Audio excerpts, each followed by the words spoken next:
में न जाने क्या साजिशन बात हुई। मेरा घर ही मिट्टी का था, वहीं सारी बरसात हुई। जोहार झारखंड, नमस्कार। लाइव इंडियन गार्ड से मैं केतकी इस वक्त मौजूद हूँ धनबाद के धरना चौक पर, रणधीर वर्मा चौक पर। कुछ चेहरे आप देख रहे हैं, आज एक लड़ाई के लिए यहाँ इकट्ठे हुए हैं। लड़ाई है सिस्टम से। बीपीएल कोटे के नामांकन में भारी गड़बड़ी हुई और अब उसी गड़बड़ी से निपटने की तैयारी कर ली है कुछ कद्दावर चेहरों ने। हमारे साथ कुछ लोग हैं, आज उनसे समझेंगे और जानेंगे कि बीपीएल कोटे में किस तरीके से बंदरबाट किया जा रहा है सीटों का और किस तरीके से गरीब को और गरीब बनाने की पहल आज ही शुरू हो चुकी है। आइए बात करते हैं और जानते हैं पूरे मामले को। जोहार सर। जोहार सर। सर पहले परिचय अपना बताइए। मेरा नाम तारकेश्वर तिवारी हुए जी। भागा मंडल के किसान मोर्चा का हम महामंत्री हुए जी। मेरा मांग जो था बीपीएल कोटे के जी, इसमें डीएसी साहब जो है बहुत गलत नियमों से जो अमीर तत्व के अभिभावक है उन बच्चों को हो जाता था। रोड में चलने वाले दिन दहाड़ी मजदूरी करते हैं, उनका एडमिशन नहीं होता। उसी के लड़ाई के चलते हमने बाद होके भूख हड़ताल में बैठने के लिए मन बना लिए कि हम जनता के साथ, गरीब के साथ नहीं देंगे तो आने वाले ज़िंदगी में गरीब बच्चों को शिक्षा में अधूरा छोड़ दिया जाएगा और वही बच्चा इधर उधर भटक के कोई चोर डाकू लन फन बन जाते हैं। इसी के विरोध में हम धरना प्रदर्शन किए थे। ये धरना प्रदर्शन आपने कब शुरू किया? ये धरना प्रदर्शन हम 2 तारीख को किए। 2 तारीख को किए। हाँ। अच्छा, एक बात बताइएगा, कब आप लोगों को ये पता चला कि बीपीएल कोटे में धांधली हो रही है? चुनाव पहली सूची जब जारी हुआ उसी समय हमको पता चला कि डीएसी साहब कुछ दलालों के माध्यम से सूची को हेर फेर करके सेलेक्ट कर देता था। जिस स्कूल में जगह खाली है वहाँ लिखा बे सिलेक्ट।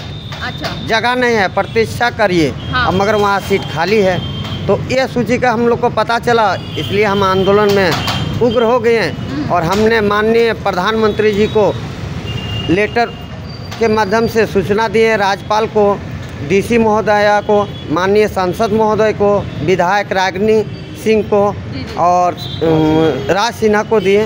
उसके बाद हम सांसद को भी दिए तो हमको आश्वासन मिला कि आप बैठिए धरना में, हम आपको सपोर्ट करेंगे। चलिए, तो मतलब ये पूरा मामला जो है बीपीएल कोटे में नामांकन में धांधली का है? हाँ, धांधली का है मैडम। धांधली का है। हाँ। सर, आपका परिचय जानना चाहूँगा। मेरा नाम मनोज कुमार मिश्रा हुआ जी। हम झारखंड अभिभावक महासंघ के महासचिव हैं। सर जी, ये जो पूरा मामला है जरा विस्तार से आप समझाइएगा, जो दर्शक अभी घर में बैठे हैं। बीपीएल कोटे में कैसे धांधली की गई? देखिए, बीपीएल कोटा जो है एक्चुअली ये अविवंचित और गरीब वर्ग के बच्चों के लिए है। हमारे राज्य में इसके लिए राइट टू एजुकेशन एक्ट के प्रावधानों के तहत नियमावली 2011 में बना और उस नियमावली के माध्यम से अधिसूचना जारी हुआ कि कैसे नामांकन की प्रक्रिया को संचालित करना है। सबसे पहले तो नामांकन प्रक्रिया को जटिल बनाया गया। पहले क्या था कि स्थानीय प्रमाण पत्र के रूप में वोटर कार्ड आप दे सकते थे, आधार कार्ड दे सकते थे, आय प्रमाण पत्र के रूप में राशन कार्ड दे सकते थे या पार्षद या मुखिया से लिखवा करके कि मेरा आय 72,000 से कम था वो दे सकते थे। नहीं होने पे फिर अंचलाधिकारी के द्वारा दे सकते थे। जन प्रमाण पत्र के रूप में भी इसी तरह का प्रावधान था कि आप जो है मुखिया से, सरपंच से या आंगनबाड़ी केंद्र से या दाई रजिस्टर में संधारित है या जहां हॉस्पिटल में जन्म हुआ उसका कागज़ जन प्रमाण पत्र के रूप में दे सकते थे। अविवंचित वर्ग का प्रमाण पत्र में भी इसी तरह से सामान्य प्रावधान था, लेकिन अभी जो है उस सबको डिफ़िकल्ट कर दिया गया। यानी आज केवल बीपीएल के लिए 4 दस्तावेज जो हमको बनाना है, तो इसके लिए जो दस्तावेज लगाना है वो अधिसूचना के इतर जाकर अपने मर्जी से इन अधिकारियों के द्वारा घोषित कर दिया गया ताकि हम भी, मतलब अधिसूचना में उन डॉक्यूमेंट्स को नहीं मांगा गया है, ये अधिकारी अपने से मांग रहे हैं। नहीं, वो भी है। अच्छा। लेकिन वहाँ ऑप्शनल है। ऑप्शनल है। जी। तो जो दस्तावेज वहाँ बताया गया जो आराम से आम लोगों के पास उपलब्ध है वो न लगा करके उनको कहा गया कि आप अंचलाधिकारी से स्थानीय निवासी प्रमाण पत्र लाइए, अंचलाधिकारी से 72,000 का कम का आय प्रमाण पत्र लाइए, हॉस्पिटल से जा कर के नहीं, आप नगर निगम से वो जन प्रमाण पत्र बना करके लेकर के आइए, तो ये सारे दस्तावेज बनाने में लगभग 10,000 रुपया तक खर्च होता है एक लोगों का। अब रहा बात, जो गरीब है वो हमेशा ईमानदार रहता है, पैसा ही नहीं तो बेईमानी सोचेंगे कैसे? पैसा जब आता है तब बेईमानी कोई सोचता है। तो जो गरीब हैं वो बेचारे रोड पर खड़ा होकर देखते रहते हैं। पैसे वाले दलाल के माध्यम, दलाल इस बात का ठेका लेता है कि आप मुझे इतना रुपया दो, 10,000 रुपया भूल जाना, हो जाएगा तो ठीक है, नहीं तो ये 10,000 रुपया तुमको नहीं मिलेगा। और वही दलाल मिलकर के इस सारे कागजों का एक रैकेट के माध्यम से बनवाता है। जिनके पास इसमें नियम है कि स्थानीय निवासी प्रमाण पत्र बनाने के लिए 1932 का खतियान होना चाहिए, यानी खतियानी होनी चाहिए, या रघुवर दास जी के द्वारा 1986 के पूर्व तक जो ज़मीन खरीदा है, या यहाँ सरकारी नौकरी कर रहा है, या यहाँ रहने का कोई प्रमाण है, या यहाँ से मैट्रिक तक बच्चा पढ़ा है, उसके बनाने का प्रावधान है। तो लेकिन यहाँ ऐसी जानकारी प्राप्त हुई कि खतियान किसी और का केवल अंतिम टाइटल मिल गया, या टाइटल में भी बंदर बांट करके स्कैन करके कॉपी डाल के खतियान बन जाता है। मतलब और उसे स्थानीय नहीं है लेकिन स्थानीय बना दिया जाता है। इतना ही नहीं, पेपर को स्कैन करके डाल दिया जाता है और इसकी जांच डीएससी कार्यालय के द्वारा नहीं किया जाता है। पहले क्या होता था, ये सारे दस्तावेज स्कूल को जाते थे, स्कूल अपने स्तर पर जांच करता था। लेकिन सरकार का एक पत्र आया, उसमें हुआ कि 4 सदस्यीय जांच कमेटी होगा, जिसमें डीएससी कहीं नहीं है डायरेक्ट, उसमें 4 हैं, जिसमें इनका सर्व शिक्षा अभियान का एक पदाधिकारी, उनका लिपिक और अन्य 2 लोग, ये चारों मिलकर इसको जांचेंगे, फिर उपायुक्त डीसी को देंगे, डीसी उनका अनुमोदन करेगा, तब संबंधित स्कूल को जाएगा, स्कूल नामांकन लेगा। और उसमें साफ स्पष्ट था कि स्कूल इन दस्तावेजों का जांच नहीं करेगा, यानी किसी तरह से बाधा पैदा नहीं करेगा। लेकिन अभी डीएससी अपने स्तर पर दस्तावेज की जांच कर रहे हैं, अपने स्तर से दस्तावेज को स्कूल को भेज रहे हैं, और स्कूल भी वहाँ बाधा कर रहा है। जिन स्कूलों में कभी 50 से 55, 60 बच्चों का नामांकन होता था, दरअसल वहाँ 150 से पौने 200 सीटें हैं। जैसे DAV Koyla Nagar, Delhi public school, Dhanbad KG Ashram, Dhanbad हीरक ब्रांच, इधर क्रीडो पब्लिक स्कूल, इधर आप चले जाइए तो वो किड्स गार्डन, उधर टाटा डीएवी, यहाँ पर आज के डेट में 10 और 20 सीटों को बताया जाता है। कौन नहीं जानता कोयला नगर में एलकेजी में कितना एडमिशन होता है, लेकिन इस पर जांच नहीं किया गया। हम लोगों ने जब इनको ओएसिस डाटा उपलब्ध कराया और इनको कहा कि आपके कार्यालय में जो यू डैश उपलब्ध है उनको निकालिए, दोनों का मिलान करिए, और एंट्री क्लास आरटी एक्ट के तहत क्लास 1 है, एंट्री क्लास आरटी एक्ट के तहत क्लास 1 है, और उसके आधार पर उसमें स्पष्ट किया गया उसी पैराग्राफ में 12(1) में कि अगर प्री नर्सरी और प्री प्राइमरी मतलब नीचे की कक्षाओं का भी संचालन हो रहा है तो वहाँ पर भी समानुपातिक नामांकन होना है। लेकिन अब एंट्री क्लास इनके अनुसार, ये वर्तमान व्यवस्था नहीं, 2-3 साल से चला आ रहा है, एंट्री क्लास कर दिया गया एलकेजी को, एंट्री क्लास कर दिया गया नर्सरी को, यानी स्कूल जो कह दिया वही डीएससी कार्यालय सुनता है, डीएससी सुनते हैं, और इसी में बंदरबाट होता है। क्यों कि सीटों का क्राइसिस रहेगा, तो जब आवक कम हो, लेने वाला ज़्यादा हो तो रेट बढ़ता है। तो दलाल का प्रयास ये होता है स्कूल के साथ मिलकर कि आप कम से कम सीट बताइए ताकि इसका डिमांड बढ़े। मुझे जहाँ तक जानकारी है हो रही है कि दिल्ली पब्लिक स्कूल में दलाल 1-1 लाख रुपया तक लेते हैं एक सीट के लिए, और डीएससी को सबको दे के 50-60 हज़ार रुपये 70 हज़ार खर्च करते हैं। डीएवी जैसे स्कूलों के लिए 50 से 60 की बोली लगती है, और कुछ स्कूलों में उनका लिपिक भी इन्वॉल्व है, जिसमें किड्स गार्डन का नाम आ रहा है। मतलब डीएससी के लिपिक दोनों इन्वॉल्व हैं? नहीं, डीएससी, विद्यालय के लिपिक, अच्छा, और दलाल ये तीनों इन्वॉल्व हैं। और डीएससी कार्यालय का लिपिक पर भी संदेह जाता है, क्योंकि मुझे बताया गया था, मैंने कुछ आवेदन लोग दिए थे, मेरे पास आए, जब मैंने उनका पत्राचार किया और बताया कि जो 200 मीटर की दूरी पर है उनका नामांकन क्यों नहीं हुआ, और जिनका दूरी 1.5 किलोमीटर है उसका दूरी 700, 800, 900 बताकर नामांकन कैसे हो गया।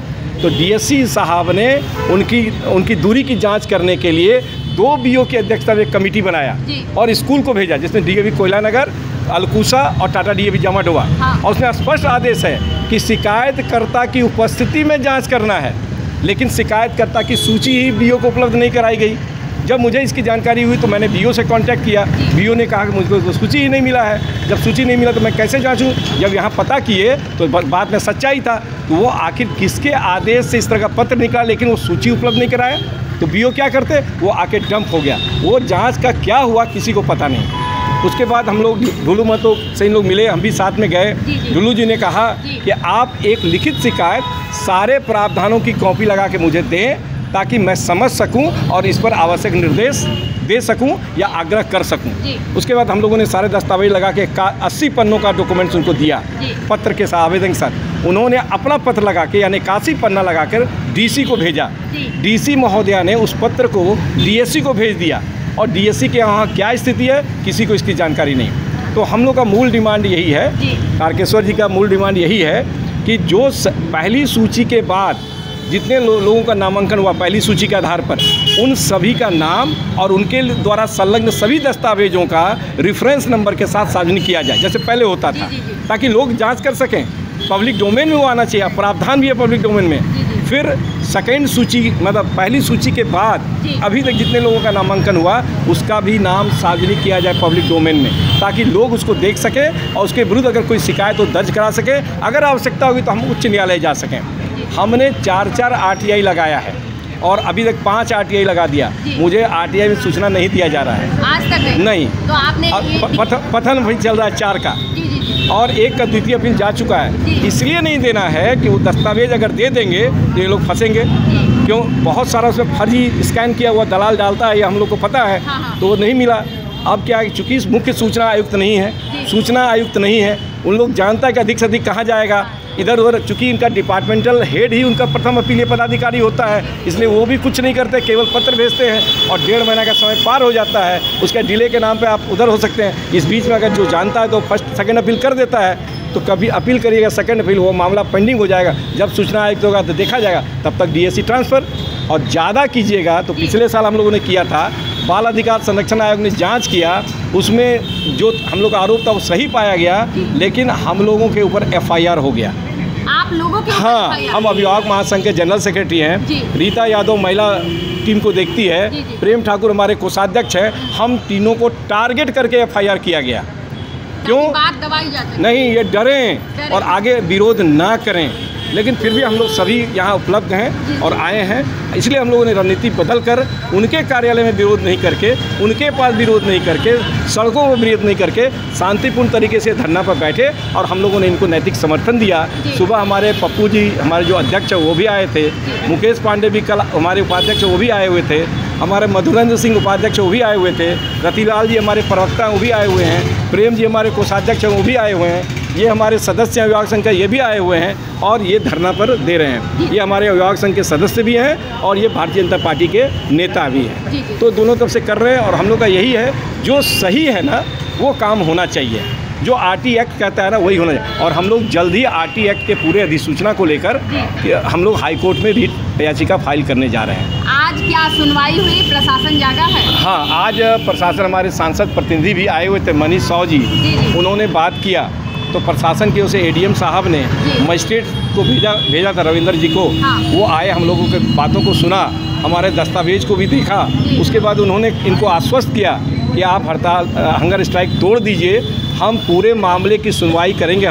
हम DC को सारे मुद्दे से अवगत कराएंगे, एक जांच कमेटी का, उच्च स्तरीय जांच कमेटी का गठन कराएंगे और उनके माध्यम से अभिभावकों को न्याय जरूर होगा और आपका जो न्याय है वो निश्चित आप लोगों को न्याय मिलेगा। आप बच्चों के हित में लड़ रहे हैं, अपने हित में नहीं।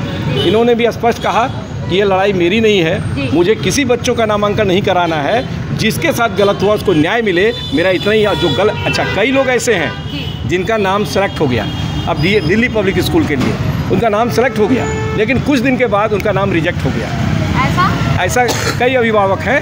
तो ऐसा इसलिए हुआ, ये बताया जा रहा है कि वो कोई ब्रोकर फ़ोन करता है, जब वो जाता है, बात हुआ, अगर थोड़ा बहुत आश्वस्त कर दिया तो वो निकाल दिया, लेकिन जब वो पैसा नहीं दे पाया तो वो रिजेक्ट हो गया।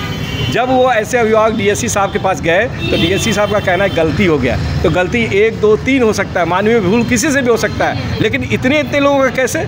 और जब लिस्ट में वहाँ ओके किए होंगे तो पहले उनका सूची संधारित हुआ होगा, उनका लिपिक पूरा फाइल को रेडी किया होगा, उसके बाद फिर ये गलती कैसे हो गई? ये गलती नहीं हुआ है, ये एक सोची समझी रणनीति है। और ये पैसे नहीं दिए, उसके बाद पैसे नहीं दिए यानी अनुचित लाभ उनको उपलब्ध नहीं करा तो उनका नाम रिजेक्ट हो गया। और उस ऐसा भी जानकारी हुआ जो रिजेक्टेड थे वो डायरेक्ट उनसे मिले और उनका नामांकन हो गया।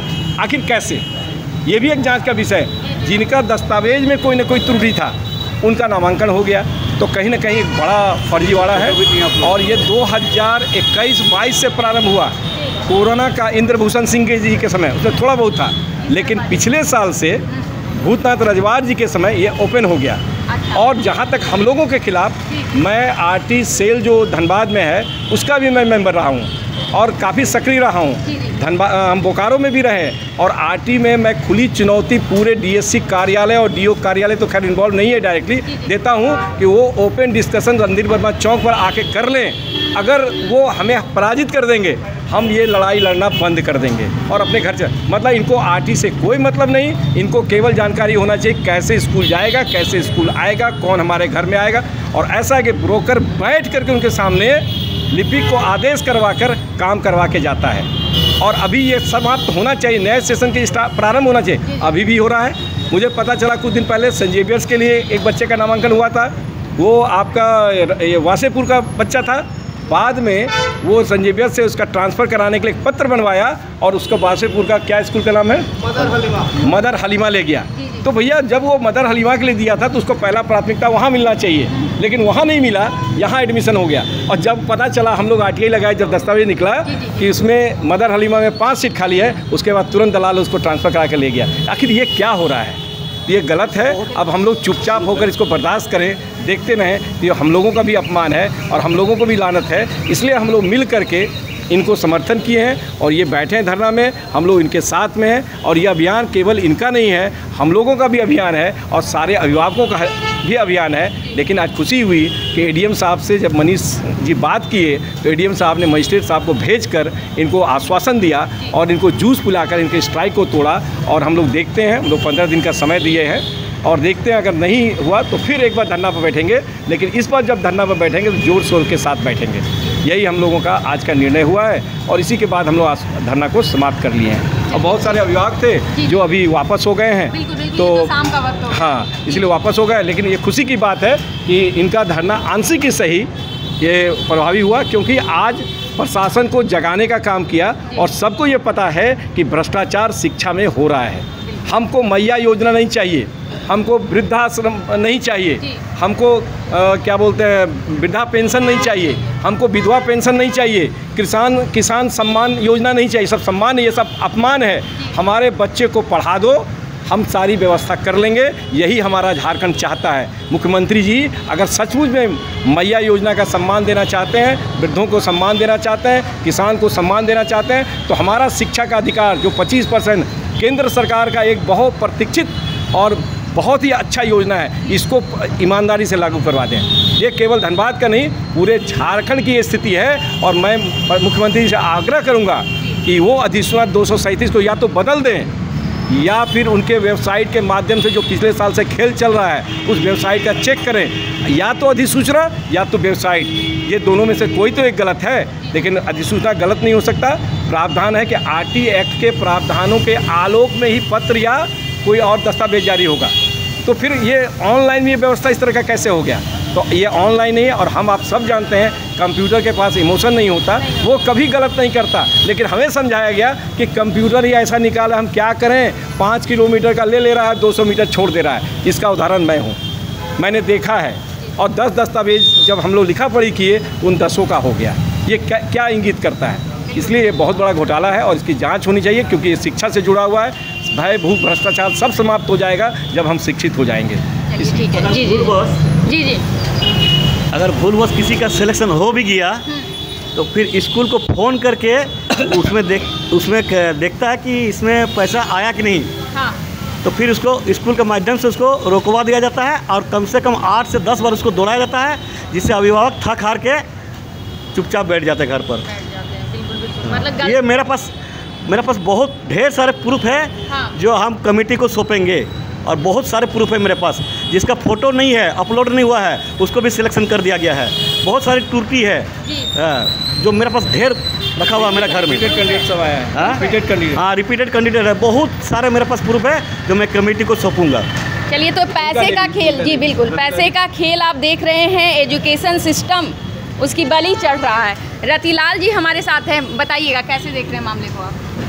देखिए, धनबाद जो जिला शिक्षा अधीक्षक के द्वारा निश्चित तौर पर भ्रष्टाचार से एकदम लिप्त डूबा हुआ है। दिसंबर 3 तारीख हो गया, पुनः बीपीएल बच्चे का एडमिशन का समय लगता है कि जनवरी में निकल जाएगा और अभी तक जिला शिक्षा द्वारा जो पुराना बीपीएल सूची का अभी तक क्लियर नहीं कर पाए हैं कि हम किस बच्चे को लेना और किस बच्चे को नहीं लेना। अभी तक पैसा का खेल के माध्यम से अभी तक एडमिशन ले रहा है। बच्चा को, उस बच्चे का क्या भविष्य होगा? उसकी सत्र तो पूरा खराब हो गया, 1 साल अभी तक एडमिशन ही ले रहा है। ये तो मजाक बना के रखे हुए पूरा जिला शिक्षा अधीक्षक। इस पर हम लोगों ने बराबर आवेदन का माध्यम से मुख्यमंत्री को लिखा, डीसी को लिखा, लेकिन कोई इस पर कोई कार्रवाई नहीं किया। सब सत्ता के खेल पर अपना चूर बैठा हुआ है। हम मजबूरन हमारे भाजपा के नेता तारकेश्वर तिवारी जी आज यहाँ के जनहित को देखते हुए, बच्चे को, जो गरीब बच्चे को समस्या को देखते हुए आमरण अनशन पर बैठे और जिला के पदाधिकारी आकर इसे आश्वस्त किया कि आपका मांग को जायज़ है। मैं बड़े अफसर से बात करके 15 दिन का समय लेता हूं, इस पर आपका कार्रवाई निश्चित तौर पर होगा। ये एकदम जिला शिक्षा अधीक्षक को अविलंब हम मुख्यमंत्री से मांग करते हैं, इस जिला शिक्षा अधीक्षक का भी धनबाद से तत्काल हटावें, तभी यहाँ के जिला के शिक्षा पर सुधार होगा, अन्यथा नहीं हो पाएगा। एक चीज़ और बोलना चाहिए। जी कहिए। कि देखिए, नामांकन प्रक्रिया तो 1 अप्रैल से ही प्रारंभ हो जाना चाहिए था। 1 अप्रैल के पहले एंड होना चाहिए था। 1 अप्रैल से क्लास प्रारंभ होना चाहिए। सामान्य बच्चों का पढ़ाई 1 अप्रैल से शुरू होता है और सरकार भी पैसा 1 अप्रैल से शुरू करती है और 31 मार्च तक देती है, 525 रुपया करके। लेकिन अभी एडमिशन जिनका हुआ है या हो रहा है, इसका भी पैसा सरकार से डीएससी के माध्यम से 1 अप्रैल से ही उपलब्ध कराया जाएगा। तो क्या यह सरकारी राजस्व की हानि नहीं है?